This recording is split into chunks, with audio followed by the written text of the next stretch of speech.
Welcome to our YouTube channel. आज इस lecture में हम बात करेंगे चैप्टर 7 एसी। ठीक है, इसके इम्पोर्टेंट डेरिवेशंस की। तो सबसे पहले बेटा हमें सर्किट पढ़नी पड़ेंगी। तो सबसे पहले हम डिफरेंट एसी सर्किट्स की बात करेंगे। डिफरेंट एसी सर्किट्स, और जो सबसे हम पहली सर्किट की बात करेंगे वो होगी आपकी ओनली आर। इसको हम कह सकते हैं purely resistive circuit. Only R means आपके पास एक ऐसी सर्किट है जिसमें सिर्फ क्या लगा हुआ है, रजिस्टर लगा हुआ है आर। बेटा बताना कितना होता है वोल्टेज। तो हम जानते हैं V equals to V nought sine omega t. V बराबर क्या होता है, V nought sine omega t. ठीक है, तो बेटा अगर मैं बात करूँ V equals to V nought sine omega t, ठीक है, ये आपकी इंस्टेंटेनियस वोल्टेज होती है अप्लाइड। हम जानते हैं करंट I इक्वल्स टू क्या होता है बेटा, V अपॉन आर। अगर मैं इंस्टेंटेनियस करंट निकालना चाहता हूँ तो इंस्टेंटेनियस वोल्टेज कितना है बेटा, यहाँ दे रखा है V not sine omega t upon में आर। बेटा बताना वी नॉट क्या होता है, आप जानते हो सभी, पीक वोल्टेज और ये रेजिस्टेंस। तो वोल्टेज अपॉन रेजिस्टेंस क्या होता है, करंट, और पीक वैल्यू ले रहा हूँ तो रेजिस्टेंस तो मैक्सिमम होता ही है, वोल्टेज मैक्सिमम, तो ये कितना आएगा आई नॉट साइन ओमेगा टी। तो इसका मतलब तुम ध्यान से देखो, इसका फेज़ कितना है ओमेगा टी, इसका भी फेज़ कितना है ओमेगा टी। तो यहाँ से हम कह सकते हैं, क्या कह सकते हैं बेटा, ये कंक्लूड कर सकते हैं कि V एंड I क्या होते हैं, इन फेज होते हैं। इन फेज मीन्स दोनों के दोनों क्या चलते हैं, साथ साथ चलते हैं। दोनों के दोनों क्या चलते हैं बेटा, साथ साथ। अगर मैं इनकी वेव डायग्राम बनाऊँ, वेव फॉर्म बनाऊँ, तो जैसे अगर ये वोल्टेज है तो ये क्या होगा बेटा, इसका करंट।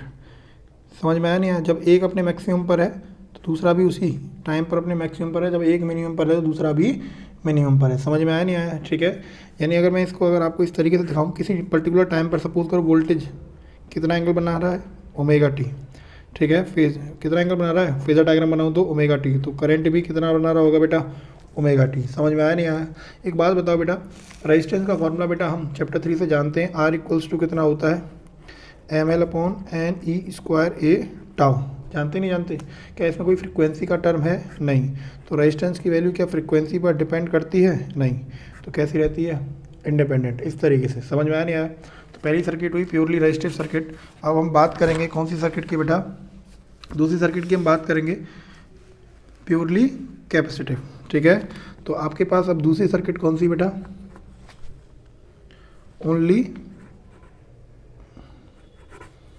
ओनली सी का मतलब क्या होता है हम सभी जानते हैं, कैपेसिटर। यानी आपके पास क्या है बेटा, ओनली क्या लगा हुआ है, सिर्फ एसी सोर्स से आपने सिर्फ कैपेसिटर लगा रखा है। क्या लगा रखा है, कैपेसिटर। तो ये कितना होता है, V not sine omega t. ठीक है बेटा, let at any instant, let किसी इंस्टेंट पर बेटा charge on plates of capacitor is q. भाई प्लेट्स जो है आपकी कैपेसिटर की, इस पर चार्ज कितना है, क्यू। बेटा बताना हम जानते हैं, क्या जानते हैं बेटा, रेस्पेक्टिव पोटेंशियल डिफरेंस कितना है, चार्ज कितना है क्यू, और पोटेंशियल डिफरेंस के अकॉर्डिंग कितना है वी। तो क्यू बराबर हम जानते हैं सी वी। अगर यहाँ पर बस मेरे पास कैपेसिटर लग रहा है तो इसका मीन कब तक चार्जिंग चलेगी, जब तक दोनों का पोटेंशियल सेम ना हो जाए। इसका मीन वी की वैल्यू क्या है बेटा, V not sine omega t. मुझे चाहिए करंट, वोल्टेज कौन आगे कौन पीछे चल रहा है। तो चार्ज से अगर मुझे करंट चाहिए तो क्या करना पड़ेगा, वही डिफरेंशिएशन कर देंगे विद रेस्पेक्ट टू टाइम। ठीक है, डिफरेंशिएशन मतलब क्या होता है, दोनों तरफ क्या ले लेना बेटा, डी अपॉन डी टी। यहाँ कितना है, C V not sine omega t, C V not sine omega t, और यहाँ आपका क्या है, Q. Rate of flow of charge क्या होता है, सभी जानते हैं, इलेक्ट्रिक करंट आई। यहाँ पर देखना बेटा कैपेसिटेंस बाहर आ जाएगा, वी नॉट पीक वोल्टेज बाहर आ जाएगा, ये क्या बचेगा, साइन ओमेगा टी। बेटा साइन ओमेगा टी डिफरेंशिएशन अभी जानते हैं, साइन टी का क्या होता है, कॉस ओमेगा टी।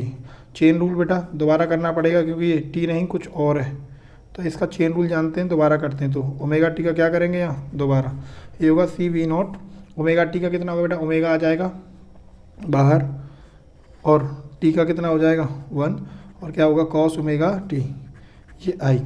बेटा एक बात बताओ, अगर मैं यहाँ वोल्टेज को अकेला छोड़ दूँ तो ओमेगा सी कहाँ जाएगा, लिख सकता हूँ 1 अपॉन ओमेगा सी, क्योंकि नीचे का मीन से नीचे से कहाँ गया होगा, ऊपर ही तो गया होगा, ऐसे बोल सकता हूँ। तो ऊपर से कहाँ आ सकता है, नीचे, और ये क्या है, कॉस ओमेगा टी।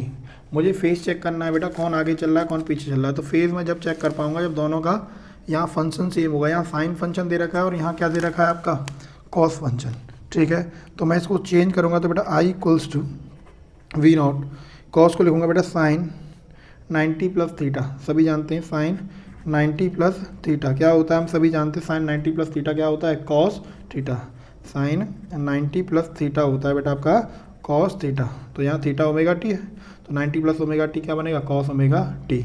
अच्छा एक बात बताओ, आई बराबर वी अपॉन आर होता है, तो यहाँ आर तो है नहीं, तो ये मीन्स यहाँ आर मीन्स अपोजिशन, तो यहाँ अपोजिशन की जगह कौन है बेटा 1 अपॉन ओमेगा सी, तो इसको आर नहीं बोलूँगा, इसको बोलूँगा एक्स सी। अब एक्स सी क्या होता है, एक्स सी को कहते हैं बेटा अपोजिशन ऑफर्ड बाय कैपेसिटर, यानी जो आपका कैपेसिटर है वो कितना अपोज कर रहा है, जैसे रजिस्टर अपोज करता है नहीं करता, ऐसे ही आपका कैपेसिटर कितना अपोज कर रहा है। तो क्या स्टैंडर्ड इक्वेशन है कि I equals to V not upon X C, ये maximum by voltage maximum opposition maximum, तो I naught sine omega t plus pi by 2। तो देखना बेटा ये omega t plus pi by 2, जबकि वोल्टेज कहाँ था ओमेगा टी, यानी वोल्टेज ने फेज बनाया ओमेगा टी, इसने ओमेगा टी तो बनाया ही बनाया लेकिन आगे कितना है पाई बाई 2। इसका मतलब मैं कह सकता हूँ जो आपका आई है ये क्या है पाई बाई 2 अहेड है देन वोल्टेज, किससे अहेड है बेटा वोल्टेज से।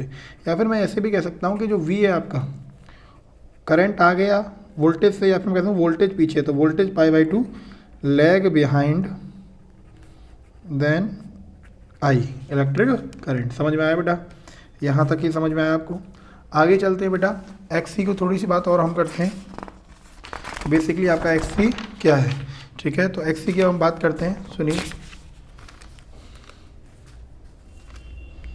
तो क्या बेटा एक्स सी का फॉर्मूला अभी हमने बात की है, एक्स सी क्या है आपका, X equals to 1 upon omega C. हम सभी जानते हैं ओमेगा क्या होता है बेटा delta theta upon delta t. अगर मैं एक कंप्लीट साइकिल की बात करूँगा तो पूरा कितना एंगल होता है 2 पाई, और टाइम कितना है टी, और 1 अपॉन टाइम पीरियड क्या होता है फ्रीक्वेंसी, तो ये कितना बनेगा 2 पाई फ्रीक्वेंसी। तो कितना बनेगा omega equals to 2 pi frequency into C. तो एक्स सी तुम ध्यान से देखो, अगर 2 पाई सी को कांस्टेंट कर दूँ तो किसके इन्वर्सली है फ्रीक्वेंसी को। इसका मतलब जैसे जैसे मैं फ्रीक्वेंसी को चेंज कराऊंगा जैसे जैसे फ्रीक्वेंसी बढ़ाऊंगा तो अपोजिशन क्या होता जाएगा कम होता जाएगा, ठीक है। अगर मैं यहीं डीसी के लिए बात करूं, किसके लिए डायरेक्ट करंट के लिए, कि डायरेक्ट करंट अपनी बेटा डायरेक्ट करंट हम सभी जानते हैं कि डायरेक्शन चेंज करता है नहीं, तो फ्रीक्वेंसी कितनी है उसकी 0। एक सेकंड में कितनी साइकिल कंप्लीट हो रही है, या तो डायरेक्शन ही चेंज नहीं हो रही तो कोई साइकिल कंप्लीट होगी नहीं।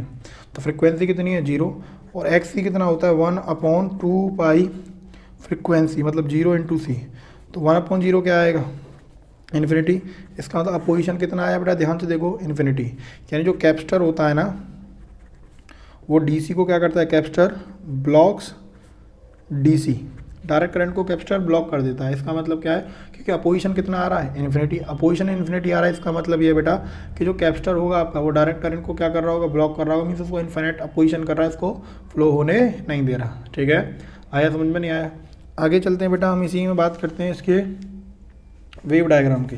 तो देखो बेटा यहाँ कौन आगे चल रहा है, अगर मैं बात करूँ बेटा आपसे तो यहाँ आगे कौन चल रहा है करंट, कौन आगे चल रहा है करंट। अगर मैं इसको वोल्टेज बना रहा हूँ तो जब अपने करंट मिनिमम पर है तो वोल्टेज कौन आगे चल रहा है यहाँ करंट आगे चल रहा है 5/2, कौन आगे चल रहा है बेटा करंट। तो अगर ये वोल्टेज है, अगर वोल्टेज अपने मिनिमम पर है तो करंट अपने कहाँ रहा होगा मैक्सिमम पर, और जब वोल्टेज अपने मैक्सिमम पर होगा तो करंट कहाँ रहा होगा मिनिमम पर। तो इस तरीके से आपको देखिए ध्यान से कर्व बनेगा आपका इस तरीके से, कोई डाउट। तो मीन्स ये रहेगा आपका आई, ये तो वेव डायग्राम हुआ। अगर मैं बताऊँ फेज़र डायग्राम, सपोज करो फेज़र की बात करूँ तो अगर ये वोल्टेज ने कितना एंगल बनाया है ओमेगा टी, वोल्टेज ने कितना बनाया है ओमेगा टी, तो करंट इससे कितना आगे चल रहा है बेटा π/2, कितना आगे चल रहा है π/2, ठीक है। समझ में आया नहीं आया, ये आपका फेज़र हो गया, ठीक है। आगे चलते हैं बेटा, नेक्स्ट अगर हम बात करें तीसरी सर्किट, कौन सी सर्किट होगी आपकी, तीसरी जो सर्किट होती है हमारी वो कितनी होगी आपकी, कौन सी सर्किट होगी बेटा ओनली एल, कौन सी सर्किट होगी only L.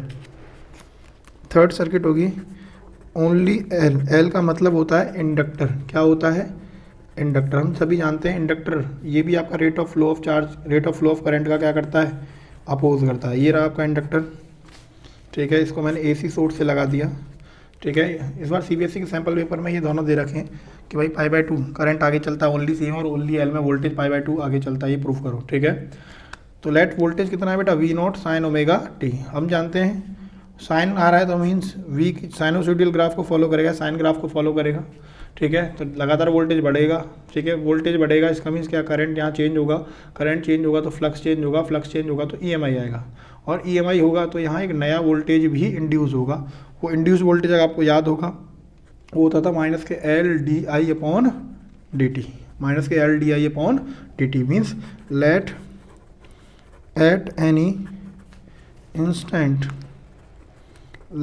Instant current in inductor is I। Inductor में करंट कितना है, I, और बेटा करंट I है किसी इंस्टेंट पर, ठीक है, तो एंड क्या होगा, एंड रेस्पेक्टिव बैक EMF, क्योंकि ये क्या करता है, अपोज करता है, तो बैक EMF कितना होगा, -LdI/dt। मैं आपसे कहूँ V नेट कितना होगा इस केस में, तो आप बोलोगे सर आपने अप्लाइड कितना किया, एक तो वो है, प्लस इंड्यूस्ड कितना हो रहा है, एक वो है। आप एक बात बताओ, आपने अप्लाइड कितना किया, तो आप बोलोगे अप्लाइड किया हमने V0 sin ओमेगा t, और इंड्यूस कितना हुआ -LdI/dt। बेटा पूरी सर्किट प्योरली L इंडक्टर है, तो V बराबर क्या होता है, IR। क्या पूरी सर्किट में कोई रजिस्टर है, नहीं, तो बेटा बताना V नेट पूरी सर्किट का कितना आएगा ओम्स लॉ से, 0। कितना आएगा, 0, ठीक है। हालांकि यहाँ पर कनेक्टिंग वायर से उनका रेजिस्टेंस होता है, लेकिन हम उसको कंसीडर नहीं करते हैं, प्योरली आइडियल की बात कर रहे हैं। तो V नेट कितना आएगा, 0, -LdI/dt को उधर लाऊंगा तो LdI/dt equals to V0 sin omega t। मुझे बेटा करंट चाहिए, ठीक है, DI का मतलब होता है very very small change in current, ठीक है। तो मुझे बिग चेंज चाहिए तो क्या करना पड़ेगा, इंटीग्रेशन, dt को इधर पहुँचा दो, तो ये DI इक्वल्स टू क्या होगा, V0 sin omega t dt, और डिवाइड में क्या होगा, L। DI मतलब स्मॉल करंट, टोटल चाहिए तो क्या कर दो, इंटीग्रेशन, DI छोटा छोटा करंट, टोटल इंटीग्रेशन क्या होगा, I। बेटा जो कांस्टेंट चीज़ें हो जाएंगी वो कहाँ आ जाएंगी, बाहर। इंटीग्रेशन किसका होगा, साइन ओमेगा t का। हम सभी जानते हैं जो इंटीग्रेशन होता है साइन ओमेगा t का वो कितना होता है, हम सभी जानते हैं होता है माइनस के कॉस ओमेगा t। और बेटा जो भी t के अलावा एक्स्ट्रा है उसको आप जानते हो वो कहाँ आ जाता है, नीचे। कोई डाउट, तो ये बनेगा माइनस के V0 omega L cos omega t। वही सेम इस ओमेगा L को क्या कहूँगा बेटा, XL। जैसे वहाँ XC आया था, इसी को इस बार क्या कहूँगा, यानी अपोजिशन ऑफर्ड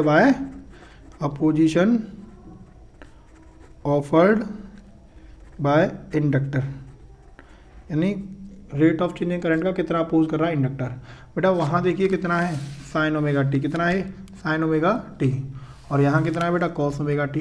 तो चेंज करना पड़ेगा, तो इसको क्या लिखूँगा, कॉस ओमेगा t को, इसको मैं लिखूँगा बेटा साइन ओमेगा t, या इसको मैं लिख सकता हूँ sine 90 minus theta, sine 90 minus theta, क्योंकि साइन 90 माइनस थीटा जो होता है वो होता है आपका कॉस थीटा। कितना होता है, कॉस थीटा। तो बेटा यहाँ साइन 90 माइनस थीटा क्या होगा, कॉस थीटा। इसको कितना लिखूँगा बेटा, V0 XL, माइनस के अंदर मल्टीप्लाई हो जाएगा, तो जो प्लस का है यानी ओमेगा t, माइनस का है वो तो हो जाएगा प्लस का, और जो माइनस का है वो क्या हो जाएगा, प्लस का, और जो प्लस का है वो माइनस का। ये इक्वेशन रहेगी, समझ में आया नहीं आया। ऑल ओवर देखो यहाँ करंट ओमेगा t तो रहा है, लेकिन π/2 पीछे है, तो ओमेगा t से कितना पीछे है, π/2। तो यहाँ पर आपका क्या है, I π/2 lag behind, I π/2 lag behind. या फिर मैं इसी को बोल सकता हूँ देन किससे है बेटा, V से, वोल्टेज से, या फिर मैं कह सकता हूँ I पीछे है, या फिर कह सकता हूँ V π/2 अहेड, आगे है किससे, देन वोल्टेज से। ये आपको पता होना चाहिए। समझ में आया नहीं आया, चलें आगे बेटा। अब इसकी वही बात करते हैं सेम कि आपका XL क्या है, ठीक है, बात करते हैं XL क्या है। तो बेटा XL इक्वल्स टू कितना है, अभी को लाया था ओमेगा L, ओमेगा बराबर 2 पाई फ्रिक्वेंसी इंटू L। तो अगर मैं बात करूं तो जो XL है पोजीशन है वो फ्रिक्वेंसी के क्या है, डायरेक्टली। अगर वो फ्रिक्वेंसी के डायरेक्टली है, इसके मीन जैसे जैसे फ्रिक्वेंसी बढ़ाऊंगा अपोजिशन भी बढ़ता जाएगा। कोई डाउट, आगे सुनिए बेटा। मैं बात करूं वेव फॉर्म की, तो इसका मतलब अब देखो ध्यान से, वोल्टेज आगे चल रहा है। अगर ये वोल्टेज है, क्या है, वोल्टेज, तो अभी आपने देखा था करंट की इक्वेशन में क्या आया था बेटा, माइनस। करंट की इक्वेशन कैसी आ रही है, माइनस। इसका मतलब करंट पीछे, भाई ये तो मुझे पता है करंट कहाँ चलता है, π/2 पीछे, लेकिन करंट की इक्वेशन आ कैसी रही है, माइनस। इसका मतलब पीछे तो चलेगा लेकिन कहाँ से स्टार्ट होगा, माइनस से। इसका मतलब जब ये अपने मैक्सिमम पर होगा तो करंट अपने कहाँ होगा, जब ये अपने मिनिमम पर होगा तो करंट अपने मैक्सिमम पर होगा, लेकिन कहाँ होगा, अपोजिट डायरेक्शन में। तो कैसे बनाऊंगा बेटा, इस तरीके से। समझ में आया नहीं आया, ठीक है। ये आपका क्या रहेगा, आई। अगर मैं फेजर डायग्राम की बात करूं तो अगर ये वोल्टेज है आपका, कितना बनाया वोल्टेज ने, ω/t, तो करंट इससे कहाँ चलता है, π/2 पीछे। तो करंट कहाँ होगा बेटा, π/2 पीछे, ठीक है। इसका एरो आप कमी लेंथ रखेंगे, करंट की वैल्यू क्योंकि कमी रहती है। वोल्टेज 240 वोल्ट रहता है, करंट 2 एम्पियर, 4 एम्पियर, 5 एम्पियर, ठीक है। समझ में आया नहीं आया, इतना दिक्कत, इतने में कोई प्रॉब्लम नहीं। ये रहा आपका क्या बेटा, वेव डायग्राम, ठीक है। आगे चलते हैं बेटा, नेक्स्ट सर्किट की बात करेंगे हम। नेक्स्ट सर्किट है हमारे पास LCR सर्किट, ठीक है। बहुत इंपॉर्टेंट सर्किट है, पेपर में पूछी जाती है LCR। LCR सर्किट का मतलब है बेटा, आपके पास L भी होगा, C भी होगा और क्या होगा, R, और तीनों ही AC सोर्स से लगे हुए हैं। V = V0 sin ω/t। बेटा यहाँ वोल्टेज कितना ड्रॉप होगा, VR, VC और यहाँ VL। अगर हम सबसे पहले सर्किट मैंने ओनली आर पढ़ाई थी, इसमें अगर आपका करंट यहाँ है तो वोल्टेज भी आपका कहाँ होगा, इसी डायरेक्शन में होगा। मीन्स अगर करंट आपका इस डायरेक्शन में तो वोल्टेज भी आपका कहाँ होगा, इसी डायरेक्शन में, यानी यहाँ ही होगा VR। VC की बात करें बेटा, मैंने कैपेसिटर वाले में पढ़ा था, करंट आगे चलता है तो मीन्स वोल्टेज कहाँ चलता है, पीछे। इसका मतलब अगर आपका I यहाँ है तो यहाँ VC कहाँ होगा, पीछे, और यहाँ वोल्टेज आगे चलता है तो VL। अगर आपका देखिए ध्यान से, I ऐसे है तो करंट से वोल्टेज कहाँ होगा, इंडक्टर में आगे होगा। ये तो सभी को पता है, ठीक है। अगर मैं एक रफ डायग्राम बनाऊं तो ऐसे समझा सकता हूं कि अगर आप सपोज करिए ये आपका वोल्टेज है, या फॉर एग्जांपल ये आपका, किसी अगर मैं बात करूं एट टाइम बराबर 0, अभी टाइम 0 है, इसका मीन सर्किट में भी करंट नहीं गया है। तो यहाँ आपका क्या होगा बेटा, सपोज करो ये VR है तो जिस डायरेक्शन में VR होगा वहीं VL होगा, वहीं VC होगा और वहीं क्या होगा आपका I। क्योंकि अभी सर्किट में करंट गया ही नहीं है तो क्या कोई फेज में डिफरेंस बना होगा, नहीं बना होगा, कोई फेज में भी डिफरेंस नहीं आया होगा। लेकिन आफ्टर सम टाइम, कुछ देर बाद क्या हो जाएगा, आफ्टर सम टाइम, तो कुछ देर बाद क्या होगा बेटा, होगा क्या बेटा, आपका VR तो यहीं रहेगा, करंट भी यहीं रहेगा, क्योंकि VR और I क्या होते हैं, सेम फेज होते हैं। लेकिन VL कहाँ चलेगा, π/2 आगे, और VC कहाँ चलेगा, π/2 पीछे। VL कहाँ चलेगा, π/2 आगे, और VC कहाँ चलेगा, π/2 पीछे। इंडक्टर में वोल्टेज π/2 आगे और कैपेसिटर में वोल्टेज π/2 पीछे। अब एक बात बताओ, मुझे VNet चाहिए, तो इसके 3 केस बनेंगे बेटा।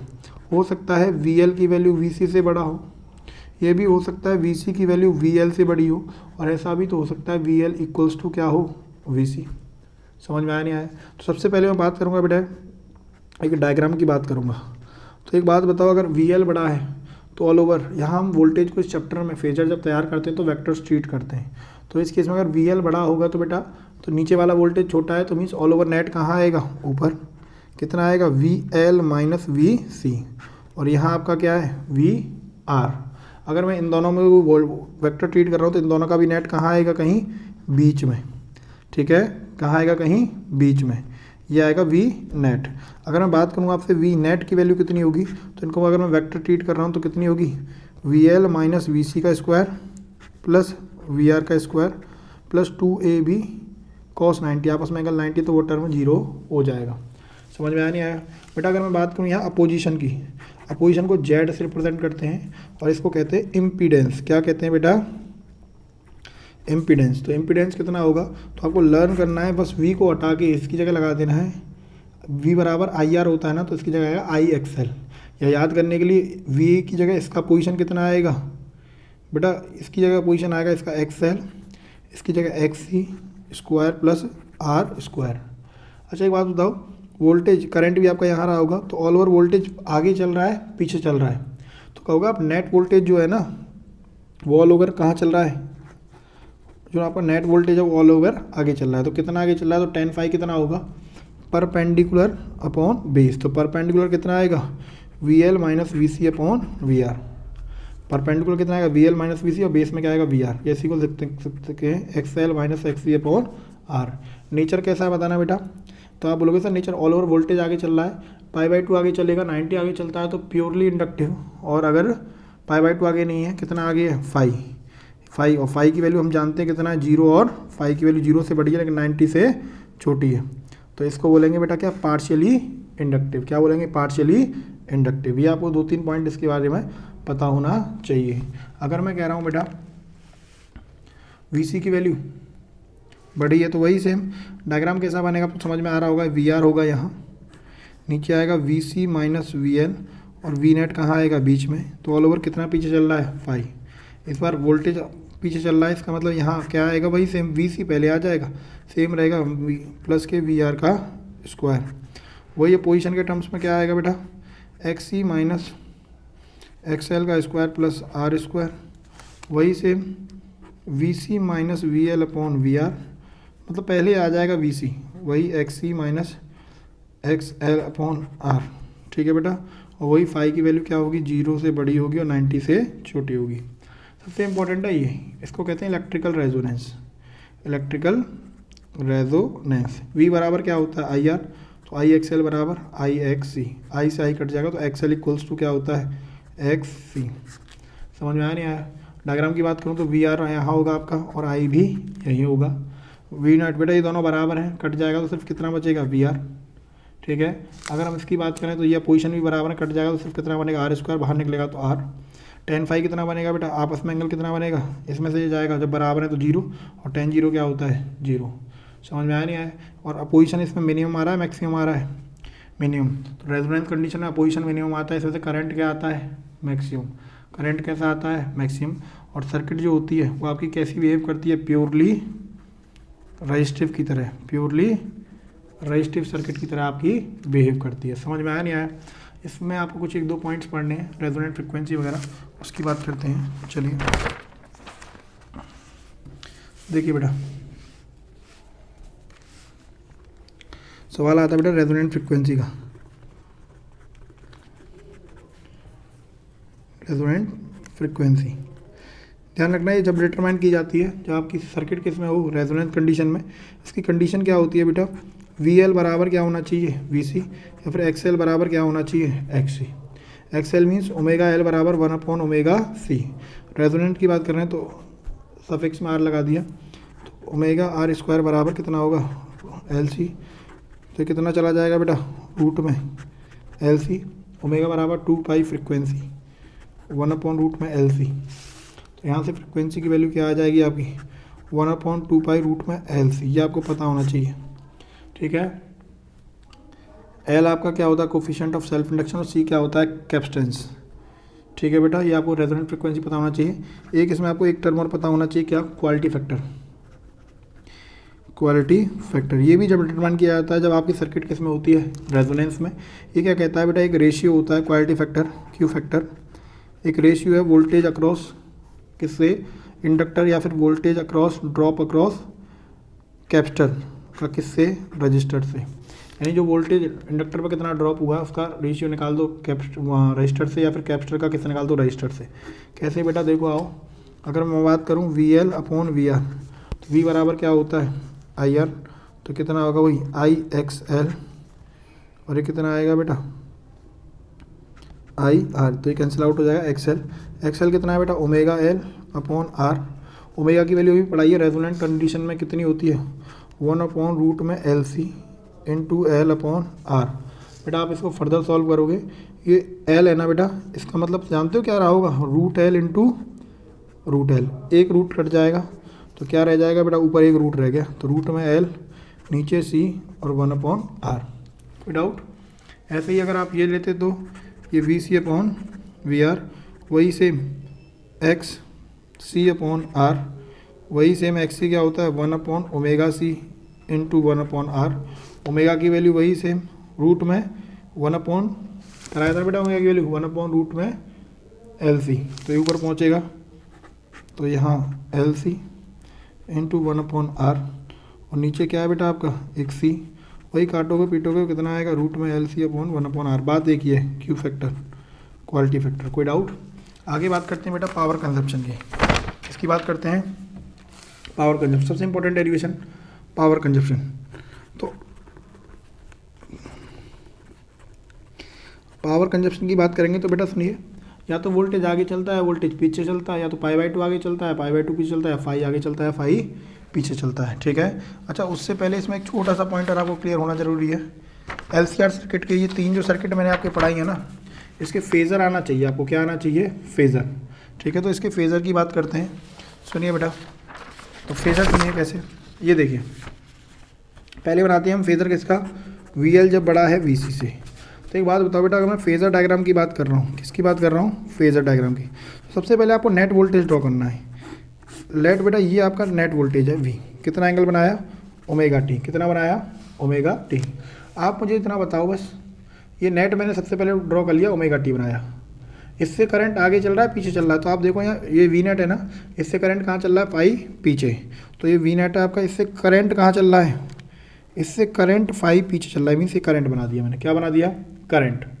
अब एक बात बताओ, करंट से अगर मैं यहाँ डायग्राम में आपको रिप्रेजेंट करूँ तो करंट से π/2 कौन होता है? VL आगे। देखो यहाँ ऊपर भी देख सकते हो, करंट से π/2 VL आगे और VC π/2 पीछे। तो करंट से बनाओ बेटा ये π/2 ये आगे होता है, और इसी करंट से ये कहाँ होता है? π/2 पीछे। ये तैयार हो गया आपका फेज़र। ठीक है। दूसरे की अगर मैं बात करूँ, VC बड़ा हो VL से, तो कैसे होगा? वही सेम, सबसे पहले आपको क्या बनाना है? सबसे पहले बनाना है आपको V। क्या बनाना है? V। कितना एंगल बनाया बेटा इसने? ω/t। यहाँ देखो ऑल ओवर वोल्टेज पीछे चल रहा है और करंट कहाँ चल रहा है? आगे। तो करंट कितना आगे चल रहा है? फाई। तो इससे करंट आगे चलेगा कितना? फाई। कितना आगे चल रहा है करंट? आई। अब करंट से वोल्टेज VC कहाँ होता है? करंट से π/2 पीछे। देखो यहाँ डायग्राम में दिख रहा हो, करंट से VC पीछे और VL π/2 आगे। तो करंट से VL कहाँ होगा बेटा? आगे। और इस करंट से, ठीक है, VC कहाँ होगा? ठीक है, π/2 पीछे। कोई डाउट? एक बेटा एक और फेज़र, अगर VL बराबर क्या हो जाए? VC, तो वही से ये आपका V होगा। कितना बनाया? ω/t।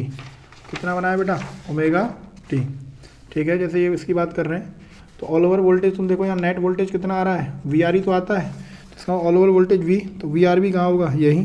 करंट भी कहाँ होगा? यही। इससे VL π/2 आगे और VC π/2 पीछे। समझ में आया नहीं आया? ये आपको फेज़र पता होना ज़रूरी है। आगे चलते हैं बेटा, फेज़र देख लो एक बार इनको। ठीक है, आगे चलते हैं। नेक्स्ट पावर कंजप्शन चाहिए मुझे। तो बेटा या तो वोल्टेज आगे चल रहा है या वोल्टेज पीछे चल रहा है। तो लेट मैंने मान लिया बेटा कि जो आपका करंट की इक्वेशन है ये दे रखी है आपको I0 sin ω/t, और वोल्टेज दे रखा है V0 sin ω/t फाई आगे। फाई की वैल्यू 0 भी हो सकती है, π/2 भी हो सकती है, 0-90 के बीच में भी हो सकती है, माइनस के π/2 भी हो सकती है। पावर क्या होता है बेटा? V × I। अगर मैं इंस्टेंटेनियस पावर बात करूँगा तो ये इंस्टेंटेनियस वोल्टेज और इंस्टेंटेनियस ही करंट लूँगा। तो कितना आ जाएगा? मल्टीप्लाई करो दोनों का, तो I0 V0 sin ω/t और sin ω/t प्लस फाई। कोई डाउट? बेटा एक बात बताओ, ये इंस्टेंटेनियस पावर है। ठीक है। अगर मैं बात करूँ बेटा, मुझे एवरेज चाहिए। क्या चाहिए? एवरेज चाहिए। तो एवरेज के लिए हम सभी जानते हैं हमें क्या करना पड़ेगा? इंस्टेंटेनियस किसी पर्टिकुलर टाइम की पावर। तो अगर एवरेज चाहिए तो हमें टोटल पावर निकालनी पड़ेगी, और टोटल टाइम से, फुल साइकिल के लिए चाहिए तो टोटल टाइम से डिवाइड देना पड़ेगा। तो पहले हमें बेटा ऐड करने के लिए तो हमें इंटीग्रेशन करना पड़ेगा। इंटीग्रेशन करने के लिए हमें पहले साइन को किसी कंप्लीट फंक्शन में सिंगल, मतलब इसको हमें थोड़ा सा सिंप्लीफाइड फॉर्म में लाना पड़ेगा। तो अपनी मर्जी से मैं इसमें 2 का मल्टीप्लाई और 2 का डिवाइड कर देता हूँ। क्यों करता हूँ? सुनिए, क्योंकि मेरे पास इंटीग्रेशन sin ω/t इसका कोई फॉर्मूला नहीं है, लेकिन मैं जानता हूँ 2 साइंस, इसको मैं c कह रहा हूँ और इसको मैं क्या कह रहा हूँ? d। बेटा 2 sin c sin d, एक फॉर्मूला होता है cos c minus d minus cos c plus d। ये आपको फॉर्मूला याद होगा। ठीक है। तो सुनिए कितना हो जाएगा? ये होगा I0 V0/2 cos c minus d ω/t। ठीक है, और माइनस के ω/t प्लस फाई। तो ω/t में से ω/t जाए तो कट जाएगा, और क्या बचेगा? कॉस माइनस के फाई, माइनस दोनों को ऐड कर लो, ओमेगा टी प्लस फाई तो बनेगा 2 ओमेगा टी प्लस फाई। ये तो इंस्टेंटेनियस पावर आई है। कैसी आई है? मुझे एवरेज चाहिए, तो ध्यान रखना बेटा एवरेज पावर कैसे निकालते हैं। आपके पास जो इंस्टेंटेनियस पावर है उसका इंटीग्रेशन कर दो टाइम के रेस्पेक्ट में, ठीक है। कहाँ से? फुल साइकिल 0 से t, और एवरेज चाहिए तो टाइम से डिवाइड कर दो। तो वही same instantaneous power means I not V not upon 2 कितना है बेटा? कॉस फाई बेटा माइनस क्या हो जाएगा? हट जाएगा यहाँ से, हम तो जानते ही हैं, ठीक है। और माइनस के cos 2 omega t plus phi. अब इंटीग्रेशन करना है तो कांस्टेंट चीज़ें तो कहाँ जाती हैं? बाहर। और कहाँ से कहाँ तक? 0 से t, और फुल साइकिल t से डिवाइड। बेटा टाइम पीरियड पूरा एक साइकिल का है, ये भी बाहर आ जाएगा, तो I not V not upon 2t बाहर। कॉस फाई का integration, cos phi constant value है, फाई फेज डिफरेंस कांस्टेंट होगा 1 का इंटीग्रेशन क्या होता है? t। कॉस का क्या होता है बेटा? Sine 2 omega t plus phi. इसको अगेन t मान के करेंगे बेटा, सभी जानते हैं, तो नीचे आ जाएगा 2 ओमेगा। कहाँ से कहाँ तक? कहाँ से कहाँ तक? तो I not V not upon 2t। एक बार लिमिट रखते हैं तो t कॉस फाई, जहाँ जहाँ t है वहाँ कैपिटल T हो जाएगा, तो 2 omega t plus phi upon में 2 ओमेगा। माइनस करेंगे बेटा 0 इंटू सब कुछ 0, माइनस के t की वैल्यू 0 होगा तो बचेगा माइनस के साइन फाई अपॉन 2 ओमेगा। कोई डाउट? समझ में आया नहीं आया? बेटा ओमेगा टी सभी जानते हैं हम, ओमेगा टी बेटा ओमेगा बराबर क्या होता है? Delta phi upon t. एक साइकिल के लिए बात करेंगे तो पूरा एंगल 2 पाई, और टाइम क्या होता है? टी। तो यहाँ से देखना बेटा ओमेगा टी बराबर किसके आएगा? 2 पाई के। ओमेगा टी किसके बराबर होता है? 2 पाई। तो यहाँ वो रखेंगे 2 पाई, साइन 2 पाई साइन 4 पाई, और साइन 4 पाई प्लस फाई। इतना तो मैथ वाले आप स्टूडेंट होंगे तो जानते होंगे, अगर नहीं है तो आपको आना चाहिए, और नहीं पता तो डेरिवेशन आ सकता, तो याद कर लेना इसको। ये बेटा sine 4 pi plus phi, sine phi बनेगा, तो यानी साइन फाई अपॉन 2 ओमेगा, क्योंकि फर्स्ट क्वाड्रेंट में आ जाता है आगे, ठीक है। और यहाँ माइनस माइनस प्लस के साइन फाई अपॉन 2 ओमेगा, ये कैंसिल आउट होना है, ठीक है। उसके बाद बेटा t से t कट जाएगा, क्या बचेगा? I not V naught cos phi. क्या इस 2 को लिख सकता हूँ? √2 इंटू √2। इसको लिख देते हैं I naught upon √2 I R M S, root mean square value, ये होगा वी आर एम एस, और क्या होगा? Cos phi. समझ में आ रहा नहीं आ रहा? ठीक है। यानी कि आपके पास पावर कितनी आई? ठीक है, पावर की आपके पास क्या इक्वेशन आई? तो एवरेज पावर आई फुल साइकिल के लिए V R M S I R M S cos phi, जिसमें बेटा जो आपका फाई है ये फेज डिफरेंस है। क्या है? Phase difference. और जो आपका कॉस फाई है इसको कहते हैं पावर फैक्टर। क्या कहते हैं? Power factor. समझ में आया नहीं आया? आगे बात करते हैं बेटा, अगर only R, only L, only C, तो ओनली आर में फेज डिफरेंस कितना था? 0। ओनली एल में कितना था? 90। और ओनली सी में कितना था? 90। पावर निकालूंगा तो कितना आएगा? V R M S I R M S cos 0। Cos 0 कितना होता है? 1। तो ये बनेगा V R M S I R M S. ये कितना बनेगा बेटा? कॉस 90 कितना होता है? 0। तो पावर यहाँ दोनों ही केस में कितना आएगा? 0। अच्छा, जब पावर ओनली एल और ओनली सी कोई पावर कंज्यूम ही नहीं करते, तो इस केस में जो करंट होता है उसको कहते हैं wattless current. The current which consume no power is known as wattless current. वो करंट जो कोई पावर कंज्यूम नहीं करता उसको कहते हैं वॉटलेस करंट। ठीक है बेटा। आगे बात करते हैं बेटा नेक्स्ट, ट्रांसफार्मर। ये भी बहुत इंपॉर्टेंट है, तो सभी आपको पता होना चाहिए सबसे पहले ट्रांसफार्मर के बारे में फैक्ट्स। तो पहले तो बेटा ये कभी भी never work with DC, DC के साथ कभी वर्क नहीं करता। हमेशा किस पर वर्क करता है? Always work with mutual inductance. ठीक है, म्यूचुअल इंडक्शन। समझ में आया नहीं आया? Never changes frequency of current, यानी कि ऐसा नहीं करेगा एसी को किस में वो कन्वर्ट कर दे? डीसी में। समझ में आया नहीं है बेटा? पावर जो इनपुट पावर आ रही है, ठीक है ना, उसमें कोई पावर ऐड नहीं करेगा, वो आउटपुट भी आपको उतना ही मिलेगा। कैसा ट्रांसफार्मर है? आइडियल। समझ में आया नहीं आया? ट्रांसफार्मर कैसा ट्रांसफार्मर है? आइडियल। और ध्यान रखना बेटा, कभी करंट का नेचर चेंज नहीं करेगा। Never changes nature of current. ठीक है। और हमेशा वोल्टेज को क्या करता है? वोल्टेज को या तो बढ़ाने का काम करता है या फिर वोल्टेज को घटाने का काम करता है। इस वजह से स्टेप अप और step down voltage, step up और स्टेप डाउन ट्रांसफार्मर कहते हैं। ध्यान रखना, इसके पास होता क्या है बेटा? 2 कॉइल होती हैं। ठीक है, एक होती है प्राइमरी, एसी सोर्स लगा रहता है इसमें। ठीक है, बीच में क्या होता है, लैमिनेटेड कोर्स होती हैं, और एक होता है बेटा आपके पास सेकेंडरी कॉइल, ठीक है, या फिर इस तरीके से ऐसे बना लो, ये आउटपुट है, ठीक है, यहाँ से आप इनपुट देते हो। ये लैमिनेटेड कोर्स है, प्राइमरी कॉइल और ये सेकेंडरी, ठीक है। अगर सेकेंडरी में टर्न्स ज़्यादा हैं, सेकेंडरी में टर्न्स ज़्यादा हैं प्राइमरी से, तो स्टेप अप है। स्टेप अप मीन्स वोल्टेज को बढ़ा देगा, वोल्टेज को बढ़ा देगा। लेकिन यहीं पर अगर, ठीक है, ये सी सोर्स वही सेम लैमिनेटेड कोर्स, ये सिंबल है बेटा, क्या है ये सिंबल, ठीक है। तो यहाँ देखो ध्यान से और अगर सेकेंडरी में क्या है बेटा, यहाँ से आउटपुट लेंगे, ठीक है, आउटपुट अगर सेकेंडरी में कम है प्राइमरी में ज़्यादा है तो क्या कर देगा, वोल्टेज को घटा देगा, तो होगा स्टेप डाउन ट्रांसफार्मर। क्या होगा, स्टेप डाउन ट्रांसफार्मर। समझ में आ नहीं आया? ये तो बेटा थोड़ा सा इसके बारे में पॉइंट से जानकारी जो आपको होनी चाहिए, ठीक है। उसके बाद बात करते हैं हम transformer as a device, means transformer किस तरीके से वर्क करता है, और उसकी बात हम करते हैं, ठीक है। आगे सुनिए बेटा, तो सबसे पहले हम बात करेंगे ट्रांसफार्मर।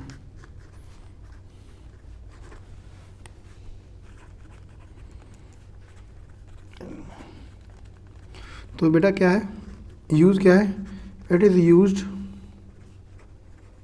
टू स्टेप अप और step down AC voltage. AC voltage को बढ़ाने का और घटाने का काम करता है। ड्रॉबैक क्या है बेटा, नेवर वर्क्स विद डीसी, कभी डायरेक्ट करंट के साथ कभी वर्क नहीं करता।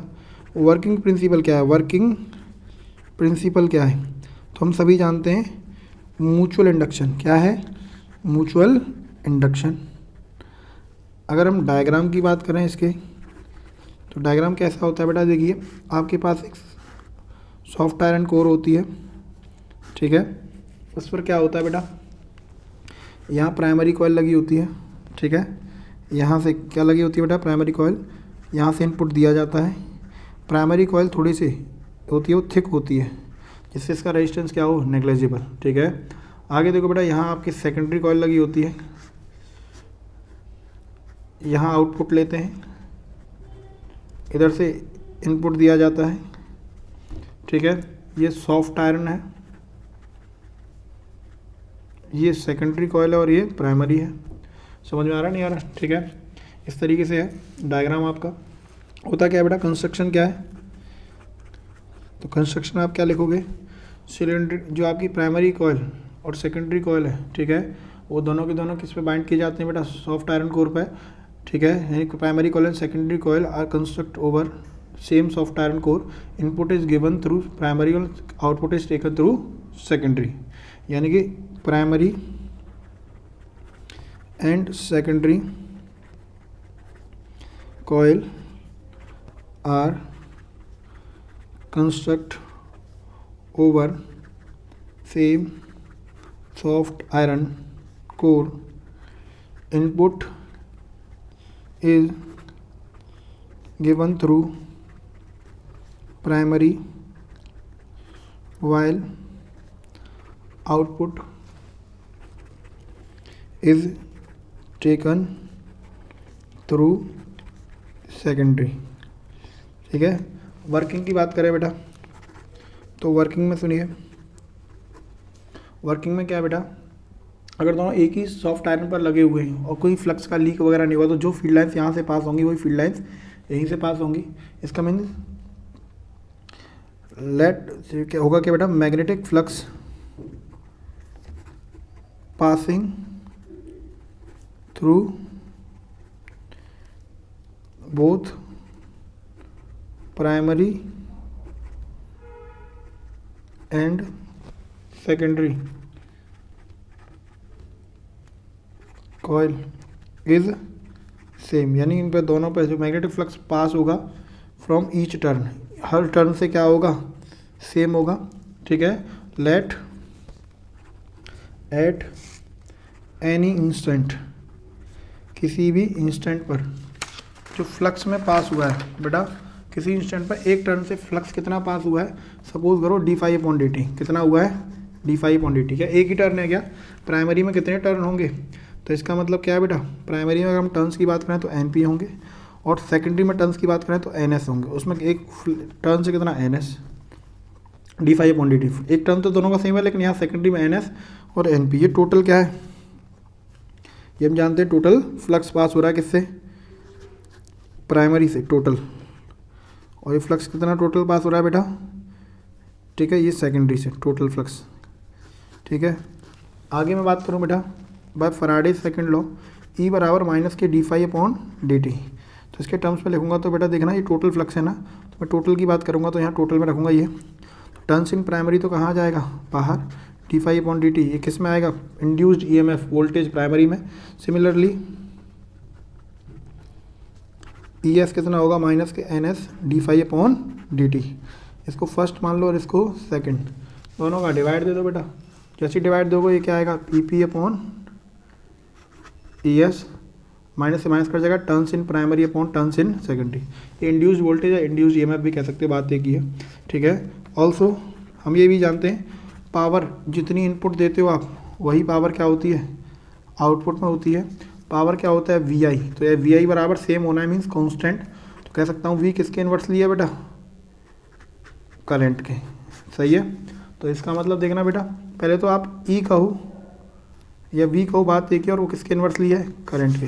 तो आप ध्यान से देखो, या करंट वोल्टेज प्राइमरी में, वोल्टेज सेकेंडरी में, या वी कहो, वी प्राइमरी वी सेकेंडरी, लेकिन किसके टर्म्स के तो क्या है डायरेक्टली, लेकिन करंट के क्या है, इन्वर्सली। ठीक है, करंट के क्या है बेटा, इन्वर्सली। ये आपको पता होना चाहिए, इसको याद कर लो, या फिर ऐसे कह सकते ई कहो या वी कहो, टर्म्स के डायरेक्टली और करंट के क्या है बेटा, इन्वर्सली। ये लर्न होना चाहिए। आया समझ में नहीं आया, ठीक है, क्या होना चाहिए बेटा आपको, इसके डायरेक्टली और इन्वर्सली। ठीक है, अगर हम बात करें बेटा किसकी, लॉसेस की, किसकी बात करें बेटा, ट्रांसफार्मर में लॉसेस क्या होते हैं। ठीक है, तो लॉसेस इन ट्रांसफार्मर, तो लॉसेस होते हैं कई तरह के। पहला होता है कॉपर लॉस, वायर किसकी बना हुआ है, कॉपर का, तो कॉपर में हीटिंग में लॉस होता है। एक होता है transformer after some time sound create करता है, तो ये होता है हुमिंग लॉस, साउंड में एनर्जी कुछ वेस्ट होती है। एक होता है बेटा मैग्नेटिक फ्लक्स लीकेज लॉस, यानी कि मैग्नेटिक फ्लक्स लीकेज लॉस मतलब जो फील्ड लाइंस सारी की सारा फ्लक्स यहाँ से पास नहीं करेगा, कुछ फील्ड लाइंस डेविएट भी हो जाती हैं, तो क्या होगा, मैग्नेटिक फ्लक्स लीक कर जाता है। ठीक है, लीकेज लॉस। ठीक है, समझ में आया नहीं आया। एक होता है बेटा एडी करंट लॉस, ये इस बार कट चुका है, लेकिन आपको पता होना चाहिए मैग्नेटिक फ्लक्स में चेंज होने से नए तरीके करंट इंड्यूस होता है।